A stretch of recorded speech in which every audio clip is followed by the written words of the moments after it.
Great. Welcome everybody to our March member and community meeting for the Blackstone Franklin Square Neighborhood Association. We're glad to have all of you with us tonight. We're going to start with a few announcements, and then I'll give a few updates on some items that we talked about at previous meetings, and then we'll dive into our agenda. So Tony. Hi everyone. So the first thing I just wanted to mention is Bikes Not Fights. That's in O'Day Park on May 14th from 12 to 3 p.m. If anyone is interested in Bikes Not Fights, I'm going to send a Zoom link for a planning meeting. It's an awesome community event with the police, with the community. They repair bicycles, and it's a community outreach in O'Day Park. So please mark your calendars, May 14th. I'd like to give you an update on the scholarship fund. Can I do that now, David? Sure. So we're gearing up for this year's scholarship awards, and it's a very successful program that's been around for over 10 years, and it was started by our dear friend Andrew Partham, who died a year ago. I don't even know, times maybe even 18 months ago. He started this, he was a visionary for the scholarship program. Last year, we provided over $35,000 in scholarships to people in our neighborhood for higher education programs. And the awards, I'm just reading this part because the award helps fund the cost of tuition for kids in the neighborhood, just a little bit extra to buy books, to buy laptops, to and we try and reach as many kids as we possibly can with the program. So the application process is underway and will probably close in mid-May. So if you know anybody, could you please tell kids in the neighborhood about this program? Let's get we want as many applications. Well, we have a soft heart, but we really want to find very worthy candidates for our scholarship money this year. And there will be an award ceremony. Mark your calendars for June 7th. Okay, please, we would love as many of you to be there as possible. It is a fun, happy time, and you really get to see these kids. And I honestly think it's the most amazing thing that Andrew started, and we are determined to keep his legacy alive. It is wonderful. We're also doing fundraising. We do fundraising for the scholarship award, and please, if you can volunteer for the scholarship, if you can donate to the scholarship, if you have ideas for prizes for the scholarship, because we raise money, and if we can, incentivize people to give with prizes and other things, we would love to do that. Okay.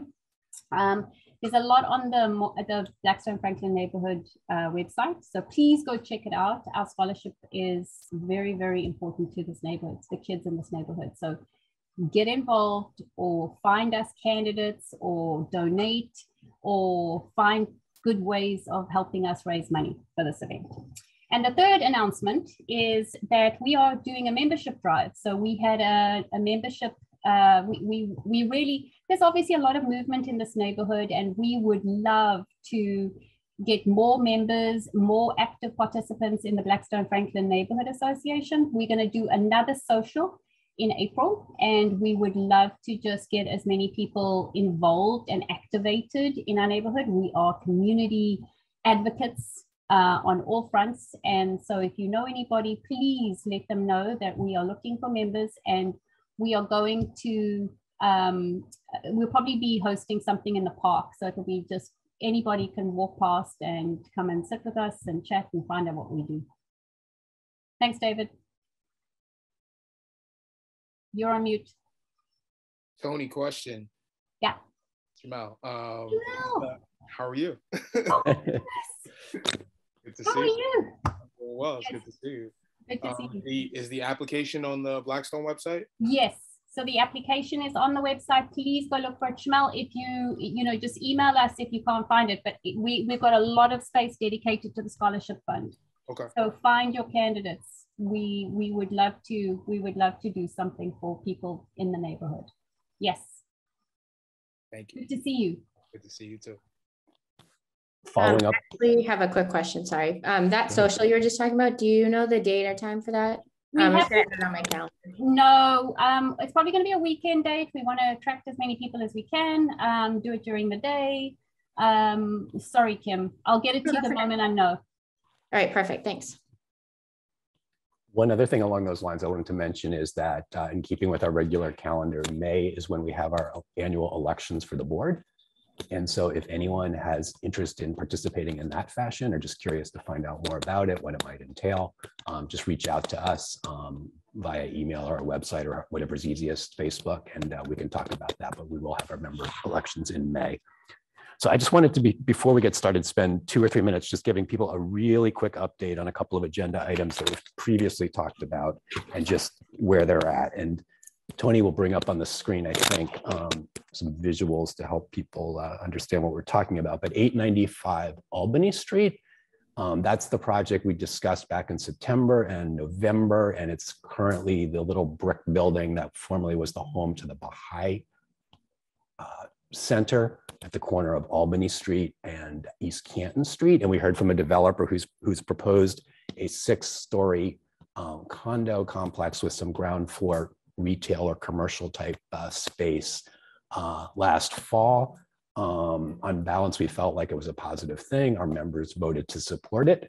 Since then, he's undertaken some further process and engagement with the city and has slightly altered the plan such that where it had been 9 units, all market rate, he's now going to provide within the same envelope 10 units, one of which will be affordable under the city's official guidelines. And he achieved that by taking one of the larger units and basically turning it into 1 bedrooms.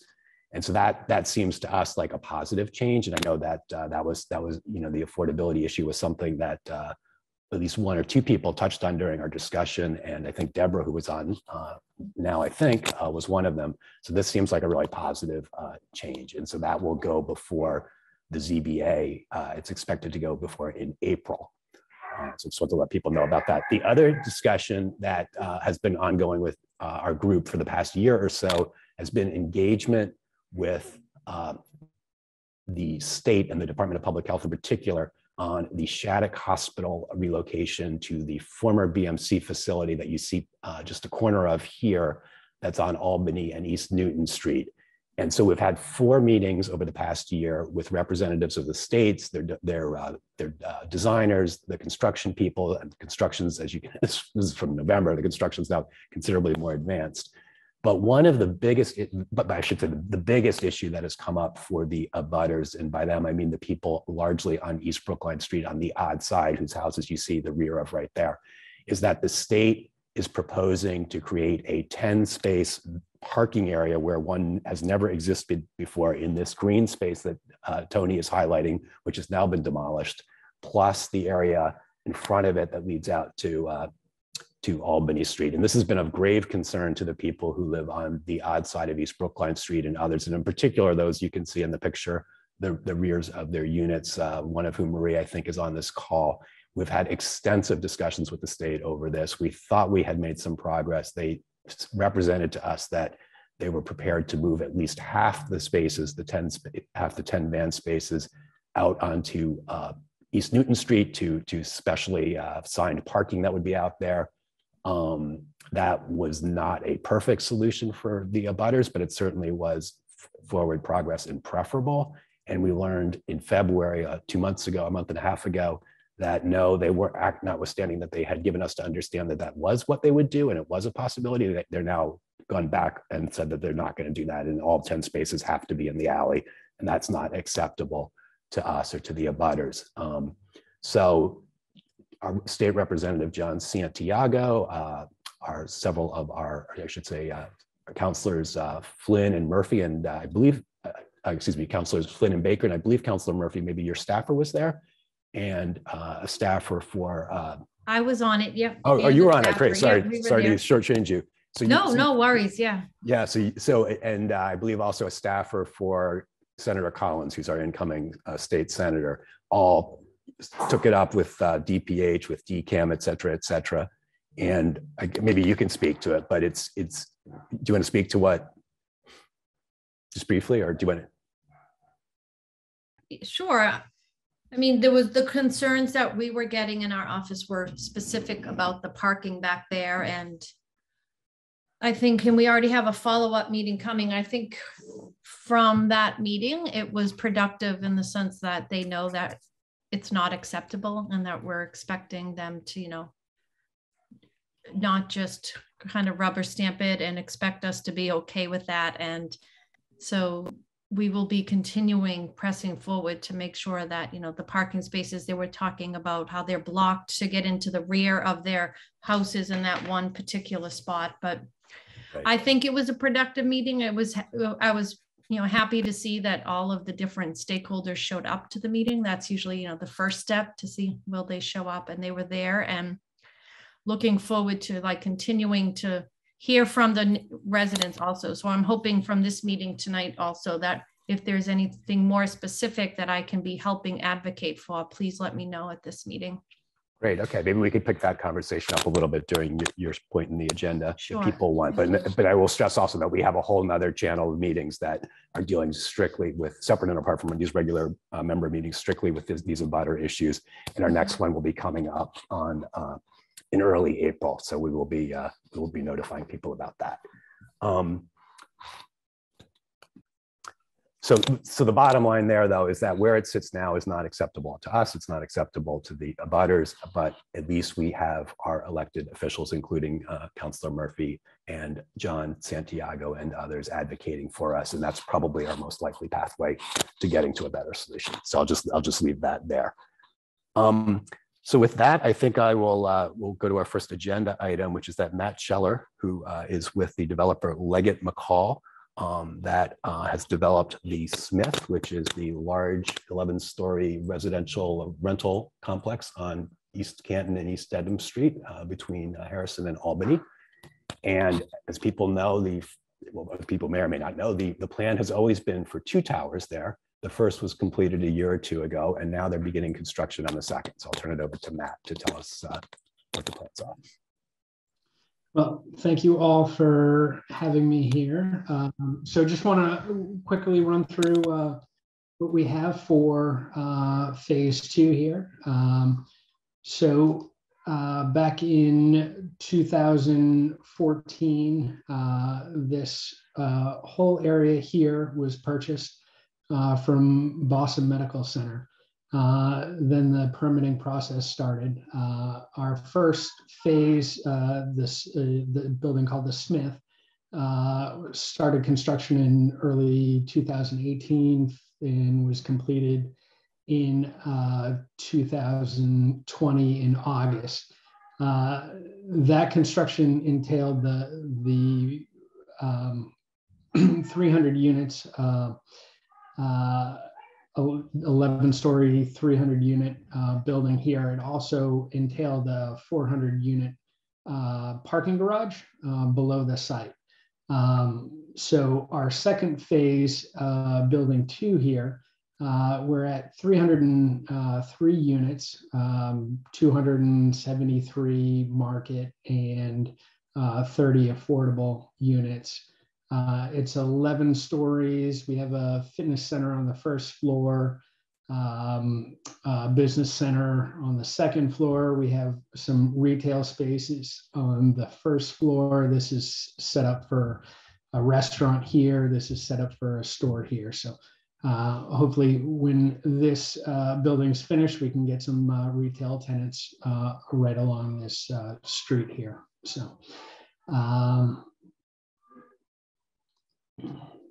So this is the view from East Dedham Street. So the facade and materials is all similar to building 1. We have the difference here on building 2 is we have brick running up to the 6th floor. And then we have a 6th floor balcony around the front here. And this is the view from East Canton. Again, a 6th floor balcony here for the residents there. Courtyard, very similar to phase 1.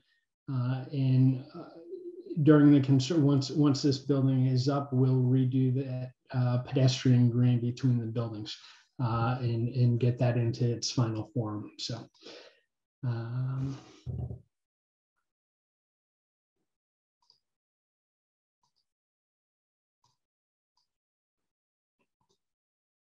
So this is level 1 here. Like I said, this area is all parking loading through this service alley. This will continue to be the entrance to the garage. Courtyard, which has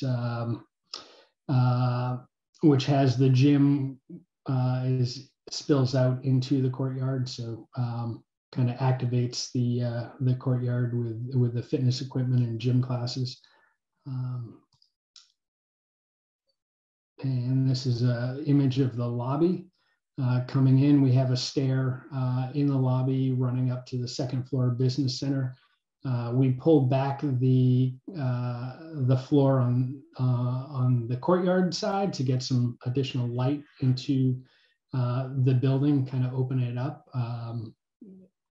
So that's a change from building 1. So this is that overhang there. This is some tech workspaces here off the mailroom.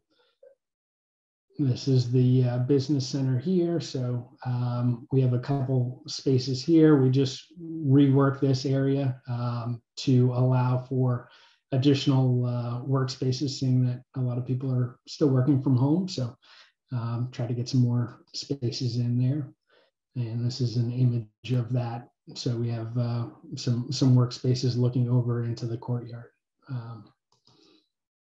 And this is up on the 11th floor. So we have an amenity area here with, a lounge, some different spaces here, a kitchen in the back with a dining room. And then we have a stair that leads up to the 11th floor roof deck.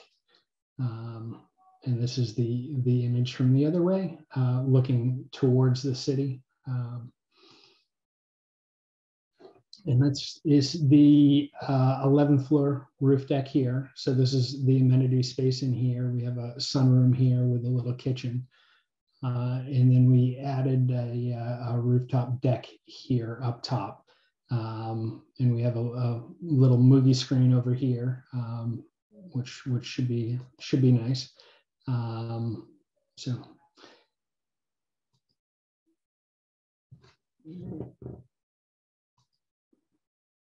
And then this is the pedestrian green that we have that will between the two buildings. So the landscaping that's there will be completely removed, and then we'll redo this in its final form. So, and a couple images. So this is an image looking from East Canton to East Dedham, with a meandering pathway through there, some wood benches, and on the other side, we have these stone little pedestals. So the thought is to have these two retail spaces kind of spill out into this pedestrian green here. So, overall, we're underway with concrete construction. We should have the building topped out in September. That will be the most disruptive period for the community, where we have concrete trucks coming in, 3 times a week to start to pour these floors. So our work hours are 7 a.m. to 6 p.m. With concrete, with the concrete pours, if we have any issues with the concrete setting up, we'll have to potentially have to work additional time, but it will be 1 or 2 guys, working on the concrete slab. And we'll work with ISD on the after hours permits for that. So this is basically the general fenced in area that we'll have for the duration of the project. So the concrete will go up, finish in September. The facade should be complete in late November. So we'll be in this configuration through the winter. And then in March of 23, we'll start pulling this back and finishing the sidewalks and touching up the site. So yeah, any questions that you guys have? When do you anticipate people will move in? August 2023, late August is the plan right now. All going, assuming we have all the material we need and there's no delays. That's what we're looking for.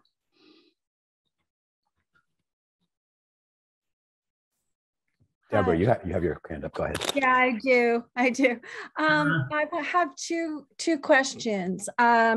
Number one is the pedestrian green going to expand from what it is now? I actually I live on East Dedham Street, so I'm well aware of what you're doing. Yes. So thank goodness you're further down the street. So that was one question. And the other was, for how long do you anticipate blocking out the parking on both East Dedham and East Canton and having only a single lane available for cars and trucks, et cetera? So those are the questions. Yeah, for the pedestrian green, so that will be enlarged from where it is currently. It will be expanded another 30 feet over to building 2. So it will come right to the side of building 2 here. For the configuration, as soon as we get the facade up and in place, we should be able to start pulling this back, but that will be, this time next year. So we'll be in this configuration, and the reason for it is we have additional cranes that need to travel these sides to get the facade up. So I myself don't own a car, so parking is a non-issue for me, but to speak for people in the neighborhood, is there anything that Levitt McCall can do to assist some of the people who normally park on East Dedham and East Canton? Because they're usually folks from the Cathedral housing and also from the buildings on East Canton Street, as there isn't really sufficient parking for them. So I was just curious if there's any thought of some neighborly goodwill in terms of making life a little easier for those folks. I mean, parking is an issue in the South End, I know, all that stuff, but since this is going to impact people who perhaps couldn't afford some of the parking garages or private spaces, I was just curious if you've considered that, or maybe you've already done something about it. I will have to.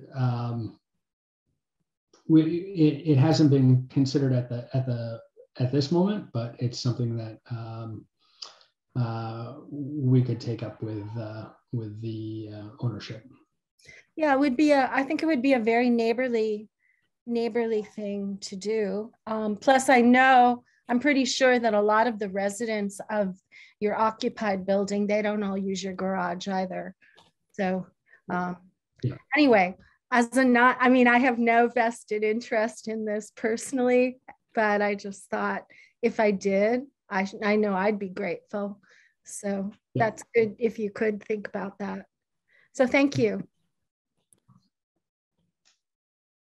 Thanks, Deborah. Anybody else? I have a question, Matt, and it's not about the new building, but it's about the existing one. I'm just curious the status of the ground floor space, both the what could be retail or restaurant. And then also, I believe there's a, sort of a dedicated space for our cultural or nonprofit use. And they appear to be empty still. I'm just curious what that. Yeah, there is, we're still searching for, I think like every retail space holder is looking for a tenant. So the search is on for the restaurant.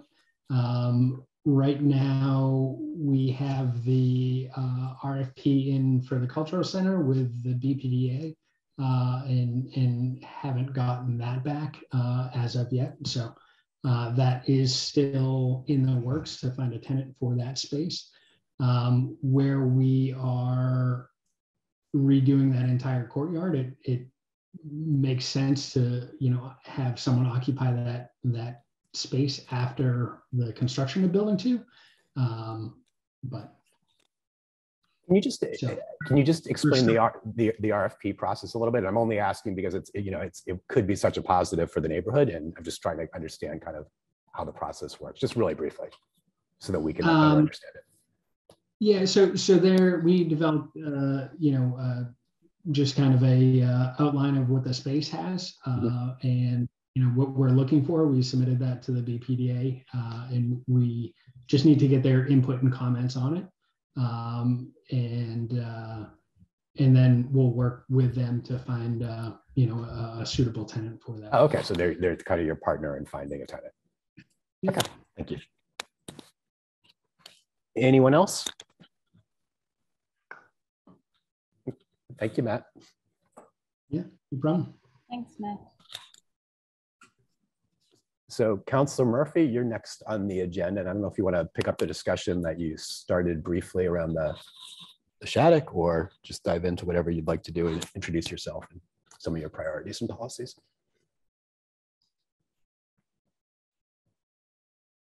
Oh.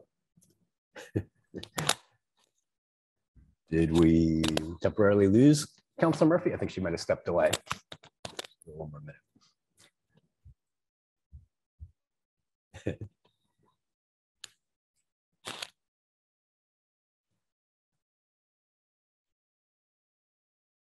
I'll ping in the chat, David. Okay, just give her 1 minute, and then we'll move on to a different item if she's.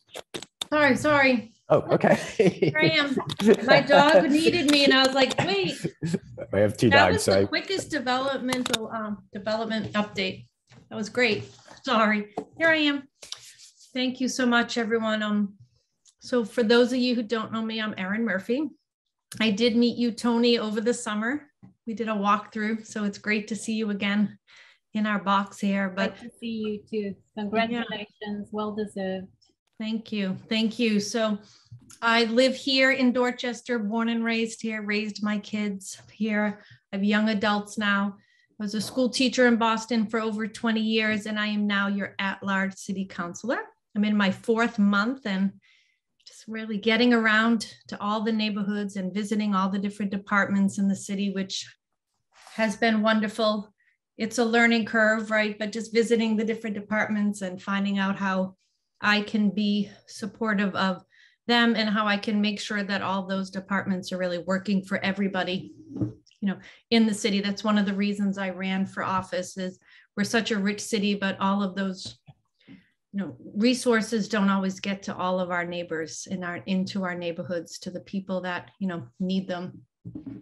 So I am the chair of public health, which covers homelessness, mental health, and recovery. And the first order that I filed on the council was to address the mental health crisis that we see in our city. And I knew as a teacher and just in my own family that it's something that many people have always been struggling with, but coming out of COVID and seeing it in the schools, that we really need to have a hands-on approach with this and not just focusing on our young kids in school, which is obviously very important, but making sure we're advocating for our seniors and our 20-something-year-olds and our teenage group. So making sure that this working group is bringing together experts that work with all different aspects of the city, reaching all different people. So that will be one of the biggest things I work on today. We had our first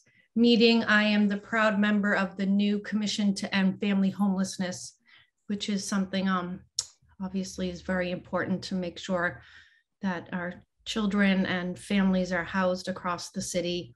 And public health is a big, I didn't know when I got assigned to it if that was a blessing or a curse. It's such a big thing, especially with COVID, and COVID can take up a lot of it, but we all know that. And the homeless piece and the recovery piece can also, you know, kind of be overshadowed with just mass and cast, which is obviously something that's very important. And that's how I met you, Tony, doing the walkthrough there. Quickly, if you don't know, I did have a family member struggling and was in detox on Long Island the night the bridge closed down. I got a call in the middle of the night. I will always remember, it was October 14th, 2014, and didn't believe, right, that of course you're not in a cab. You must have gotten kicked out. That's not, you know, the city would never do that, but we know it did happen. And so I've seen from that, you know, beginning in 2014 to now, like how it's gotten to the place it is now. The encampments, you know, the tents are gone. We're maybe heading in a good direction. I do get on those Steve Fox meetings that happen often and work in other working groups to really make sure that, you know, we've housed many of those struggling down there, but we still need to really put a lot of resources to the neighbors. I always say we need to advocate for all.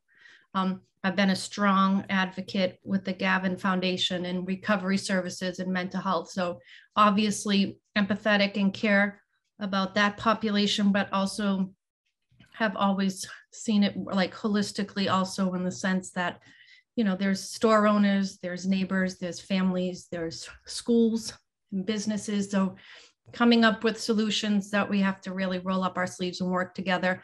I am hopeful that with this, you know, new administration and all of the people I've been meeting over the last few months, that we will be continue to work. So if there's anything about mass and cast or, you know, public health issues, please make sure you reach out to my office, because I want to make sure. I often said, even though I had my experiences and I know what I know, I don't know all, and I don't know, you know, all of the solutions. So I'm not someone who wants to come in saying I know everything, but definitely sharing in the solutions is how I think how we're going to get these big issues addressed and, you know, moving forward. As a former teacher, of course, I care about education and that our schools are providing, you know, the best education for all of our kids. So I'm the co-chair of Education, Civil Rights, and Immigration, and I'm also the chair of Veteran Services. So, you know, jumping right in with all of the policy and advocating for, you know, our veterans and our seniors and those struggling in the public health world, but then also fulfilling that promise I made and how I campaigned of, you know, going to all of the neighborhoods, meeting all of the people and continuing to show up at coffee shops, and happy that we're getting, you know, we're coming to a safer place in the pandemic where more people are out. So I'm definitely, you know, showing up at the soccer field and the, you know, where you find people. I always say that if I just sit in City Hall and wait for people to call, which they do, which is great. We laughed the first few days, many people called and said, well, she said she was the go-to call at City Hall. And I said, I did. And here I am, and we're picking up the phone. So, and another thing I think I bring to this role, which has helped me, like I said, I've been just walking around City Hall, introducing myself and having all these meetings with the different department heads and the employees across the city, but I'm not going to always know the answer, but I'm definitely going to follow up and call who I need to. So my phone calls, my contacts in my phone have doubled since I got there, which is great. I'm making those connections and those relationships so if you or anyone you know is calling, that, you know, I'm now growing my network of people that can help and support, because we have to do this together. So I'm going to continue to, you know, show up. And I noticed Rep Santiago has a representative here. Always have been working closely, knowing that it's with my colleagues on the city council, but also at the State House with a lot of this COVID money and resources coming. And we definitely have to work together with our friends up at the State House to make sure that the city of Boston is getting everything they need and deserve. So that's in a nutshell. how it's been. I'm in my 4th month. I do say, because I got to get sworn in early, that you know, deep into my 2nd term here with only four months in, but looking forward to, you know, the work ahead, and, you know, proud of what we've already done, growing the team at City Hall, but happy to be on this call and just introducing myself if you haven't met me yet. And if anyone has any questions, I'd love to answer any questions people have. Marie, you had your hand up, but it's down now. Do you have a question or? Hi, yes, I do. Can you hear me? Yeah. Welcome, City Councilor Murphy. I'm not going to take much time up at all about that East Newton Pavilion, but I just want to let you know that I'm one of those residents that occupy that building, one of the buildings right behind there. And but what I want to say is that when the issue that we have are many, but one is noise pollution. And I know that when that Boston Public Health Commission is responsible for the complaints about noise pollution. Is that correct? So it goes through 311, and that's a good question, because I think when they have put the ordinance in and it was called noise pollution, that it did go to the public health, but it is something we were talking about yesterday, because we had a hearing about picketing. And one of the things we were saying is, you know, can we stop some of it if it's noise pollution that's being caused? And we were referencing how, you know, construction sites, and, you know, there are rules about you can't mow your lawn at 6 a.m. on Saturday, you know, that construction sites can't start working until a different time. But I can find out exactly if it is through the public health. I think that ordinance is, I think BPS or Boston Public Commission has the response to it. That's my understanding anyway. So I think that's what it, so your position there would be really important to us, because one of the issues we have is that there's going to be crazy noise with the backup beeping, beeping, beeping, and the loading dock beeping, beeping, beeping, and the noise, and so it's going to be crazy. But I don't want to take up Franklin Square meeting about this, but I think you'd be a key person here, which I really appreciate you being part of this. Absolutely, and I'll find out how we follow up on that. Sometimes it goes through ISD also, but I'll find out which department and definitely get back.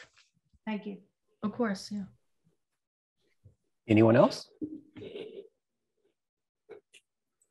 See any hands or any questions in the chat?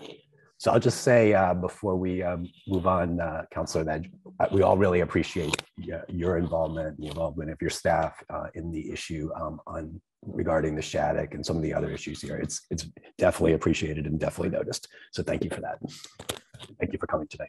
Oh, no, thank you. And before I do leave, I do want to shout out Kim, because the ONS department is wonderful. So I found out quickly that those were the ones you should make friends with first. Everyone in ONS, yeah.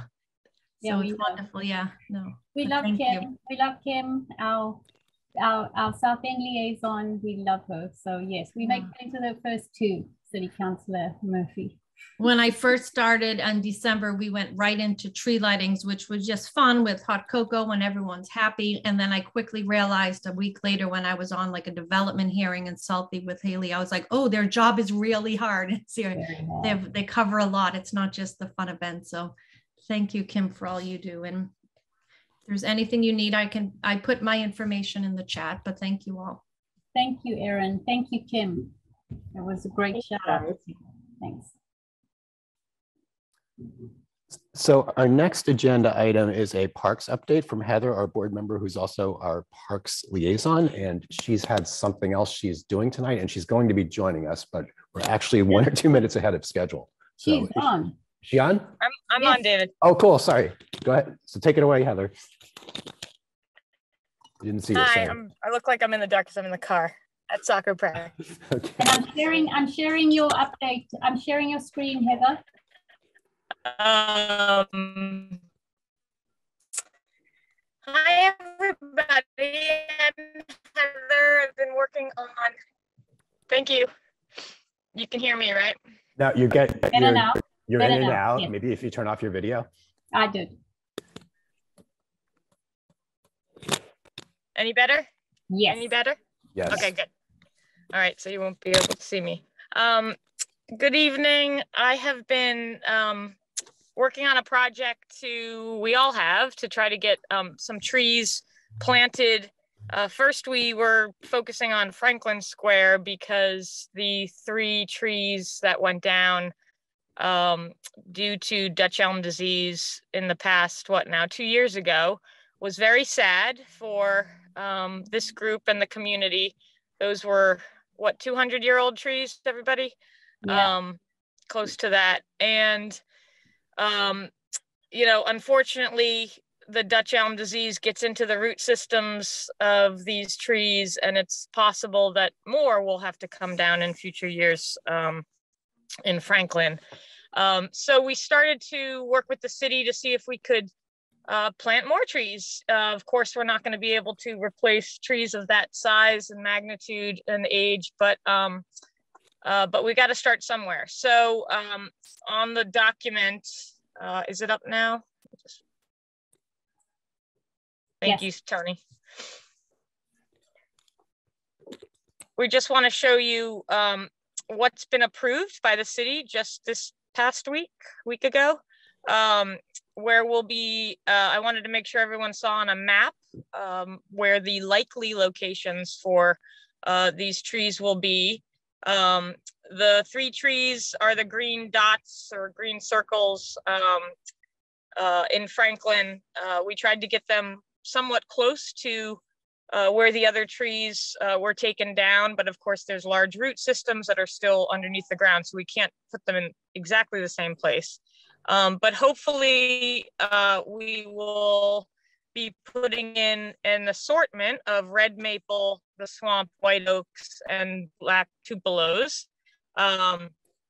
I talked to someone today who knows a lot about trees, and we've got a really good landscaping company who's working on putting them in, and they said, put the oaks next to each other because they pollinate one another. So we might try to put the oaks close together.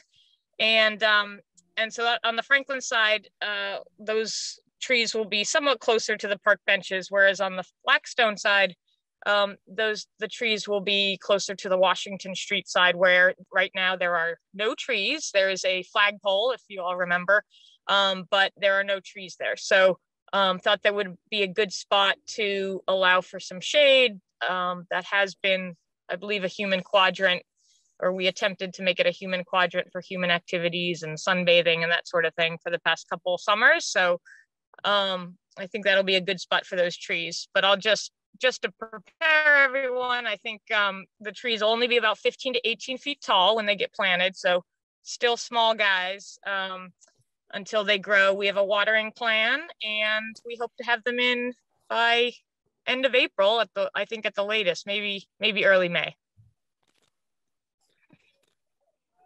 Any questions?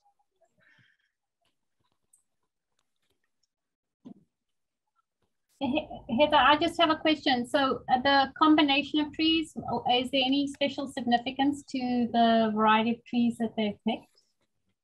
Or did you pick? Well, yes.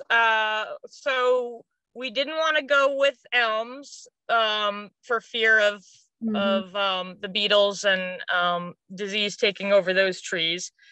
There are trees that are elm resistant, Dutch elm disease resistant, I should say. I think the oaks are relatively resistant. The other reason for having just 3 different tree varieties here is to have diversity of trees, variety. Someone who has worked on trees for a long time within the city said that there many years ago, people thought plant all the trees the same and it'll look really nice, but that is not the best idea. it's in fact a bad idea. So this is what the landscapers recommend, and it's going to look beautiful. I mean, it just provides different leaves, different, you know, at different times of the year, they look different. So hopefully, you know, they'll grow big and strong, and we'll have these beautiful trees for hundreds of years. Thank you. I have a question unrelated to this, but related very much to the squares, which is the fountains. And Kim, our mayor's office liaison, is on. And Heather, I don't know whether you have any further information, but it seems as if, you know, people have been asking, why have they been off for so long? Why haven't they functioned? I don't think they've functioned since sometime last summer. And I believe that the initial explanation, which made some sense at the time, was that there were parts that needed to be obtained, and they were delayed due to the supply chain issues that we all know about from all sectors of life. But I'm curious, do we have an update on that, Kim? Or if we don't, can we get one? Yeah, I can ask for one. I actually, like 2 months ago, that came up somehow, and they said they still didn't have it yet, but I can check back in because that has time. Yeah, I actually do have an update. Oh, okay. From this, yeah, from a couple of days ago. Good. So the pumps are being repaired, like completely. So it's going to be major plumbing work, but it is scheduled for the next couple months. So when we were talking about like, oh, there's just this one part that's needed, I think there was a much bigger problem that had not been unearthed yet. So although it's not the most satisfactory answer, there should at least be some repair going on in the next few months. And why I know about that, and this is related to that, is that we do want to install a hose bib, which, if people aren't familiar, you know, I'd pull up a photo for you, but a hose bib is basically like the ability to access water for watering purposes. Like you could just, you know, connect a hose to it and use it for watering. We do not have one in either square, but the city likes the idea of having one for both cleaning purposes, because the fountain gets pretty nasty when it dries out.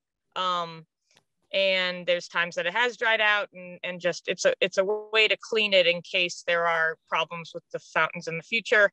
And it enables us to water the trees without having to truck in enormous amounts of water, which for the first 2 years after planting, you have to do a lot of water, and there's a lot of maintenance that goes on. After that, kind of lingers off. But so I have asked the city if we could put in hose bibs at both fountains, and the response has been, well, we're doing all this other work with the fountains as well. We're going to be replacing the pumps, and that this could be a good opportunity while we're in there doing that other work. We'll add the hose bib. So that I'm very happy that the city was interested in doing that too, because it would just be great to have that ability to have the water. Now, I will say they do not want the public to have access to that hose bib, so we're not going to go there yet. But I think just getting it installed is the first step. That's wonderful news, That's Heather. great. I had no idea that it was definitely happening as part of the work. That's great. And are they doing that more extensive work that you described? Is that true for both squares and both fountains? It better be. I can confirm that in the next couple of weeks. My hope was to actually be there with the plumbing team, whoever they're using as a contractor, in the next couple of weeks, just to make sure that it's happening at both squares. Great, fantastic. And just for everyone who doesn't know, like, you can't use the fountain water. It's heavily chemically treated, so that water is useless for watering. So this is a very, very big step to protect our squares and to be able to grow anything other than rely on rainwater. So thank you, Heather, so much. Does anybody have any questions about that? You're welcome. Any other parks related items? don't see any hands. So thank you, Heather. Oh, David, sorry, one more thing. Yeah, go I ahead. should probably mention the composting bin. Oh, yeah. Okay, so another project that the city has embarked upon is trying to get neighborhood composting. And right now it's in very early stages, where a large bin, it doesn't really look like a trash can. If you've ever gone to a university or a school and seen those kind of more modern rows of recycle, compost, trash, like bins, that's sort of what it would look like. It's sort of flat on the top and like a rectangle. They're beautifully painted, and maybe next meeting we'll have a few to show how nice they actually look. And the idea is that you can bring your composting to that bin, drop it in, and it gets picked up, I think, twice a week by the city. This is in response to people wanting to compost in the city, but not being able to afford services like Bootstraps, which is a great service, but does cost some money. And so you're able to bring your compost, any day you want. It's not like you can only bring it on certain days. The person who is working on this for the city has looked at the Blackstone and Franklin squares to see if there is a location that would work. And so what we're proposing, and the location that looks the best is probably, let's see, West Brookline at Shawmut, at that corner. Nothing's definite yet, but that's just sort of what's been talked about. If anyone is in support of this, I really recommend you write to the Parks Department to let them know, because one concern that the Parks Department has is, when we have all these trash bins in the park, is it like you're adding another trash bin and people don't like to see the trash? And so there's a little bit of a negative thinking about what it's going to look like. But when you look at these pictures and you look at what's been already implemented across other parts of the city, it's an amazing service, and it actually does not look bad at all. It looks like a mural on the side of a rectangle box. So I just wanted to let everybody know, if you want to go onto the City of Boston's website, you can see more about the composting project and program. That's it. Thank you. So aside from individual advocacy and support, do you think we should maybe think about bringing it back up in our meeting in May, and maybe do a formal motion for support of it? I think so. I think so, because if we really want it, we can also propose that it's in another area, right? We could. I think it's just general support for the concept would really help. Okay. To get it moving, to get it, because there's funding for it, but it's like just getting the approvals on it is taking a whole while. Okay, and as you say, we don't have to attach the support to any particular location, although we could do that if there were support for a particular location. Exactly. Okay. And City Councilor Erin Murphy just sent the link that you. Oh yeah, Project Oscar. There's a few locations now. They have had them at the winter markets, but if you go on that site, but I did have an update on the noise too. So whenever you're done with the compost, I did get an update. So everybody check out the link. The City Councilor Erin Murphy put the link in the chat and Heather, so we've got the link. So thank you, Heather and Erin, for that. Thank you. And I found out about the noise pollution, if you wanted me to give you an update on that. Sure. Sure, quickly. Quickly. So it's the Air Pollution Control Commission and the Boston Police who would be the ones that would respond if it's outside of the day. So when the construction workers have a permit, and whatever the time is, so say it's from 9 to 5 or 8 to 3, if they're making, if they're starting work before their permit or after, the times outside when the permit states, it's ISD that would come and find them because they're working outside of their permit time. But if the noise, like you were mentioning, Marie, is really loud during the time they actually have their permit, it is the Air Pollution Commission, which is with the Environment Department in the city of Boston, and the Boston Police both would come out and address it if the noise is too loud during the day, even though it's inside the time when they have their permits to do the work. Great, thank you. Thank You're you. welcome. Great, thank you. So the final item on our agenda is the Croft School. And the Croft School is the answer to the question of what is going to happen in the former space that Stella Restaurant occupied for so many years, that big space on the ground floor on the corner of East Brookline and there's a West Brookline there, and Washington Street. So I'm going to turn it over to Scott Given, who's the head of that school and the founder of the several similar schools in Providence and Jamaica Plain. And Scott, do you want to share? I've given you the ability to share your screen if you want to do a presentation. I don't know if you have one. I think it's just going to be me chatting and answering questions. And hi, everybody. I'm Scott. Thank you, David, Tony, all of you really for the opportunity to be here tonight. Of course, part of my purpose is to share more about what we're creating in the South End, but also really to listen to any thoughts that you may have about how we can be a great neighbor and ideally a great new part of the neighborhood and community. So as David mentioned, we're an organization that currently operates two private independent schools. One is in Jamaica Plain. By surprise, Shamel is on the call tonight, and Shamel's son is one of our students at our Jamaica Plain school. And then one school in Providence, Rhode Island as well. As some of you know, and as David mentioned, we're opening up our additional school this September in the South End, the lower campus of which will open in what was Stella Restaurant.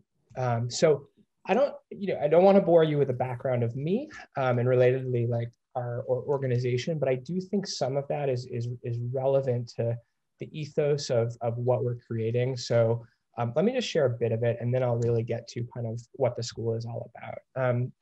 I'm a lifelong Massachusetts resident. The majority of my life I've lived in Boston, and I'm an educator. I was a teacher and a principal, each for a long time, all in the public school world. And then I founded an education nonprofit and led that for a while, beginning in 2010. About 5 years ago, my wife and I had two young boys. We were living in Charlestown at that point. And we were trying to figure out the path for schooling for them. Initially, we very much thought we would go down the path of BPS, which we respect, and that's kind of the world that we knew. After a lot of exploration, a lot of school visits, we saw some incredible educators, but we also saw some inconsistency, school to school, classroom to classroom, and that gave us pause on that as a kind of the pathway for our own kids. So we started to look at private schools in and around Boston. It turns out that many of them are really expensive. So that was a big factor for us as a family. And we really were seeking a school that was diverse, that felt inclusive. We were not kind of into the idea of an elite type school. We wanted just kind of a humble, really amazing school that was also really diverse and reflective of the city. And we couldn't find one. So we felt stuck. And that's really when I decided to kind of move forward with the idea of creating what is now the Croft School organization. The name Croft, Mr. Croft was my high school English teacher and track coach, is named after him. He's still around. At the most basic level, what we really wanted to do is create a school that had truly exceptional teachers in every classroom, a school that was joyful and very child-centered, balanced in the sense of having a lot of play-based learning, project-based learning, experiential learning, great enrichment, of course, academic learning as well, and a school that would really be highly personalized, getting to know each child and really meeting an individual child's needs. And we also wanted to do that by creating a model that was more affordable to everyone. Our schools are about half of the cost of the most expensive schools, in most expensive private schools in Boston. And also had a very significant scholarship fund so that we could really promote socioeconomic diversity and break down barriers for a lot of families to be able to access the school, no matter their socioeconomic background. And as a side note, as this has all kind of materialized over the last 5 years, we're really fortunate. We do have a scholarship fund, which is about $4 million right now, between $4 and $5 million, which has been incredibly helpful at the 2 existing schools that we've built and will be in the South End as well. So we opened our first school in Providence in 2018. Providence because right when I was getting ready to open Croft and build Croft, my wife and I thought we were going to move there to be closer to my parents and to support them. That school is in its 4th year. It's doing tremendously well. Unfortunately, we didn't end up. My wife got a job at Dana-Farber that she couldn't say no to. So we stayed in Boston. So we had a great school, but not one that we could send my own children to. And that's why 2 years ago, we opened up school number 2, also called the Croft School in Jamaica Plain. And we had not anticipated opening that school amid COVID, of course, but thankfully that aspect of the school has gone really well. And it's genuinely a very special community, a very special school. The quality of teaching is just kind of classroom to classroom outstanding. I had never thought we would open a 3rd school. I was not interested in that at all, to be honest. But what ended up happening about 14 months ago, a number of families from the South End who knew about the Croft School in JP reached out, came to visit, and when COVID allowed them to, and started to kind of articulate that what we had built in Jamaica Plain was exactly the type of school that really they felt was missing in the South End landscape and would fill a really important need in the community. And as I started to talk to more and more families in and around the South End, I heard that over and over again and eventually decided, and that was really compelling, and it felt like an important school to build in the South End. So that's the background of kind of how we got here. In terms of like what we're actually creating on Washington Street, we're opening this September. We're opening really, really small, just with a preschool classroom with 14 students and a pre-kindergarten classroom, what BPS would call K1 classroom with 16 students. So when we open in September, we'll have 30 kids, really small to start. And then in the school's 2nd year, all of those students will move up 1 grade level. So our pre-kindergarten students in year 2 will become our kindergartners. The year after that, they'll become our 1st graders, and so on and so on. And over time, we're growing into what will be a preschool through grade 6 school. And of course, the whole school will not fit in what was the Stella Restaurant space. That space will be our long-term home for what I would call kind of our lower school campus up through grade 1. And then in about 1.5 years, we'll build out a second, still to be determined, campus for in the South End, ideally within a few blocks of Stella, for our upper school, grades 2 through 6. And we've just gone through the same process in Providence, where we now have 2 campuses, a lower and an upper school, that work really well together within a couple blocks of one another. The space in Stella, the capacity of that space is 4 classrooms plus an indoor play space. And overall, it will, when that's fully enrolled up through grade 1, that particular space will have 60 students in it. If you've walked by, you've probably noticed that we've just started the build out process. We're putting about $1.8 million into the space. And one thing I would mention is, just so you know, the main entrance of the school will be on East Brookline, not on Washington Street. It's just safer to have a school entry away from the kind of the busier road. And we're making that entrance accessible.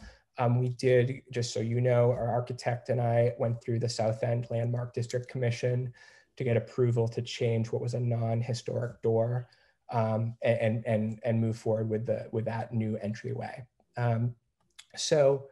A couple final things, and then I'd love to kind of hear questions. Timing, just once we're operational, our doors open each morning for a drop-off beginning at 7:30. And there's a phased drop-off up through 8:30. And then the last students, our regular school day ends at 3, but our last students aren't out of the building until 5:30. So both in the morning and the afternoon, by design, we have this phased drop-off and pickup process, which really kind of ensures that there's not a significant concentration of families at any one time. The response to the school in the neighborhood has been unbelievable. It's kind of blown away our expectations. So for the 30 seats that we're opening up, we've received about 3 times that many applications, about 90 applications. And the vast majority of our applicants and of the students we've enrolled in the school live in the South End. Interestingly, about 80% of the students, between 75 and 80% of the students that we've enrolled in the school live within 4 blocks of Stella. So it's in a sense really like a neighborhood school, which is exciting to see. And then I guess the last thing I'll mention, at least in my intro here, is my job is to support all 3 of our schools, but the school itself has a founding head of school who would love to be here tonight, but she's traveling with her family. Her name is Christina Lopez. She is a longtime experienced educator, teacher, and then more recently school leader. But she's also a South End resident and a mother of young children, and just is an unbelievable champion of the South End neighborhood, and has, I would just describe as really kind of bold and innovative ideas for ways that the school can really interact with the neighborhood around it. And I think that's going to be really exciting to see come to fruition. So, beyond tonight, my cell phone is on our website. I'm always happy to grab coffee to talk more about the school, anything like that I love to do. So please don't hesitate at all to reach out. I'd love to do that. So, and yeah, I'd love to take questions or thoughts, anything else that you'd like to know. Happy to talk about. Great. Questions, comments for Scott? Tony? Scott, so how have you done any outreach to Blackstone? You're right next to the Blackstone Innovation School. So what's your relationship with the Blackstone Innovation School? Yep. So at each of our other 2 schools, we've developed like a really positive relationship with the private and public schools that are nearby. I think that's been great. And over the coming months, now that we're kind of really starting to build the school, like we would love to have a connection with the school. Obviously, we're right there, basically on the same block as the school, and what that relationship will look like and kind of what its potential could be, I don't know. I think kind of the sky is the limit in terms of what it could be, but connecting with the school, and not only that school, some of the other kind of neighborhood organizations is a big part of just what Croft is and does, and I'm excited for that to come. Thank you. Yep. if you need any contacts, we can definitely connect you with that school. Okay, awesome. Thanks, Tony. Any other questions or comments? Not seeing any hands up or anything in the chat. Oh, Heather, go ahead. Heather? Thanks for the background. I've read quite a bit about the Croft School. This is Heather. Can't see me right now. So I've had quite a few conversations with the parents, teachers, even principals of both the Hurley School, the Blackstone School that Tony mentioned, who are concerned, somewhat disappointed that your school was cited smack in the middle between these two public schools, which do have great elementary programs. I just want. Oops. Do we just lose Heather? Yeah, I think we just lost Heather. Okay, so I think, oh, Heather, are you back? Heather? Maybe let's do this. Let's give Heather, I mean, it's a really important question. So let's give Heather a chance to get back on, and then Scott can answer it. And me, because she needs to hear, you know, she's entitled to hear the answer. And do we have somebody? Sorry. Oh, there you are. Okay. I'm back. Go ahead. Sorry. Yeah, it just did a recording in progress on me.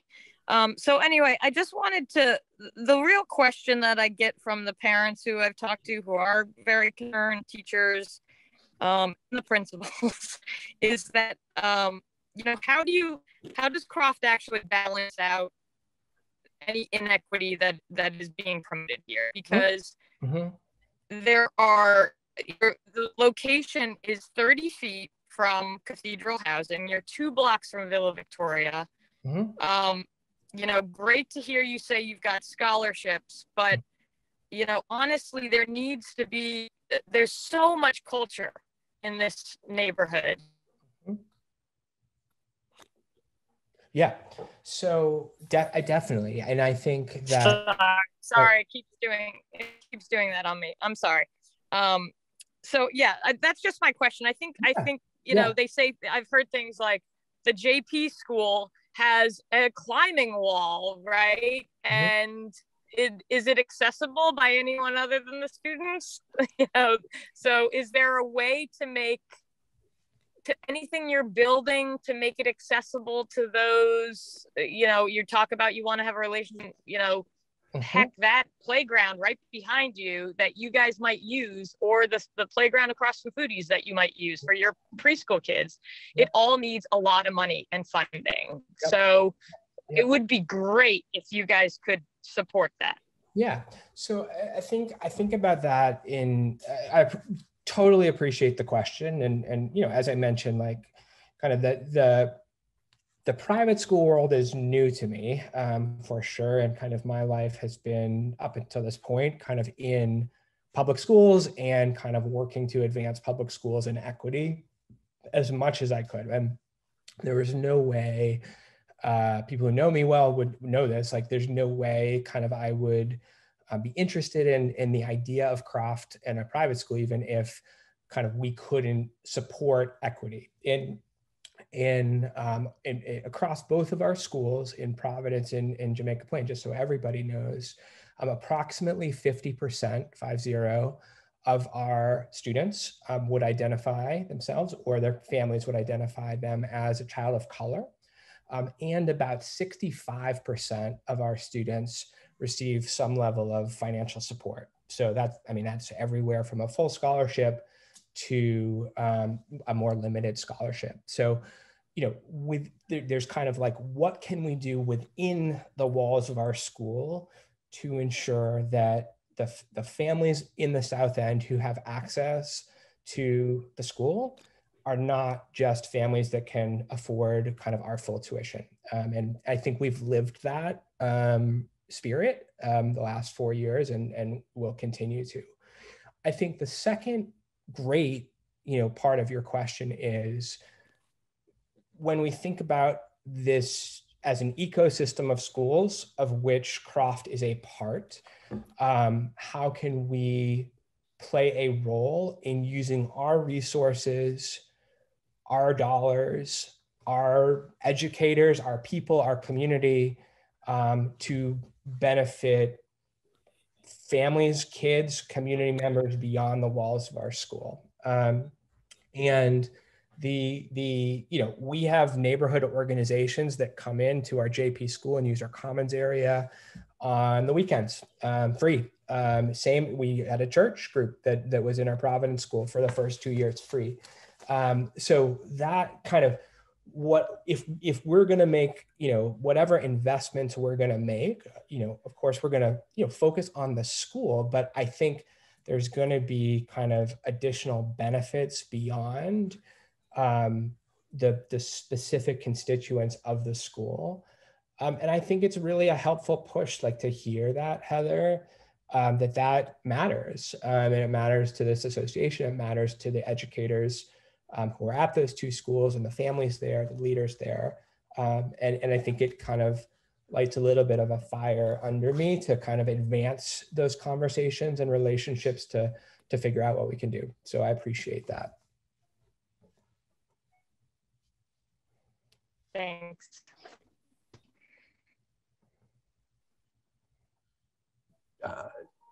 Shamel has a question.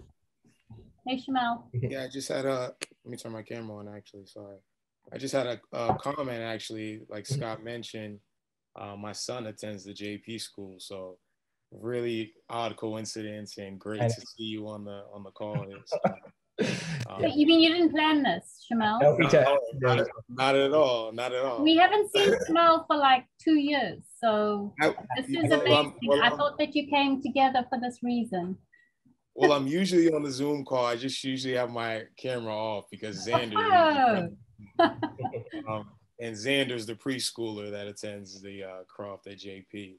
And I'll just say the Croft is amazing, amazing school. I know they'll do amazing things in the South End as well. Can't speak more highly of the school. He's definitely been growing, socially growing, learning new things, trying new things. So thank you, Scott. Thank you, Croft School. And I know you guys in the South End will love it. Definitely. Thanks, Shamel. Hey, everybody. I didn't know you've been on for 2 weeks. You haven't said hello, so you've got to say hello next time, Shamel. Sorry. Hey, Tony. Hi, David. And I'm happy to see Betsy. So, hi, Betsy. Hi, Cat. Hi, Xander, buddy. I don't think we're going to be able to top that. That is awesome. I think we just got to call it quits now. Notwithstanding that, does anybody have any questions or comments? I have one other thing I'd like to just put to you because it was raised in a couple of conversations I had, and it's not nearly so important as what we've been talking about just now, but it is something that has been mentioned. And one of the questions is, one of the contrasts is Stella was a restaurant. It was, therefore, and had a big bar, and that was, it was lively. It was open late. It was, sort of activate the corner, et cetera, et cetera. And a school, by definition, I assume is mostly a thing during the day. And so just the question was sort of, are there things you can do to sort of not replicate that level of activity, of course, but just to have it be other than just sort of a dark space with the lights out after 6 p.m. or whatever it is. Yeah, sure. I think that's, and this, as you know, David, this came up a little bit when we were chatting last week, but totally open to ideas. I want to balance kind of energy efficiency, but also the idea of kind of just keeping kind of the lights open on, pardon me, at least to some extent, so it's not a dark corner. Totally open to that. But I'd also say, like, we, because of COVID, we haven't had as many kind of evening events in Jamaica Plain the last couple of years, but the first 2 years in Providence, my goodness, we were, it felt like 2, 3, 4 nights a week. We had something going on at the school, either that was for the families of the school, or, like I said before, we'd often have speakers come that were open to the public. So things like that, I can't guarantee we will match the energy of 9:30 at night at Stella, but I want to be kind of a bright presence. I know that, you know, it's been closed down for a while now. Great, thank you. Yeah. Anyone else got anything for Scott? Or for the group before we adjourn? I just want to make mention that I think I touched on it earlier, that we will be doing, for those who are interested, and I see, maybe Cinda's dropped off, but I do still see Marie. We will be doing our next abutters meeting for the Shattuck project. That's, I think, tentatively for April 7, but I'll be emailing out that when it's confirmed. So everybody's invited to that. And I just want to reiterate Tony's announcement from earlier in this meeting that we will be doing a sort of a new member meet and greet type thing in some form next month. So everybody's obviously invited, and we would love to have more people too. So, and 7th of June scholarship. 7th of June scholarship reception. Scholarship. Thank you, Tony. So with that, I think we'll say good night and thank you for coming. Thank you, everyone. See you, everybody. Thank you.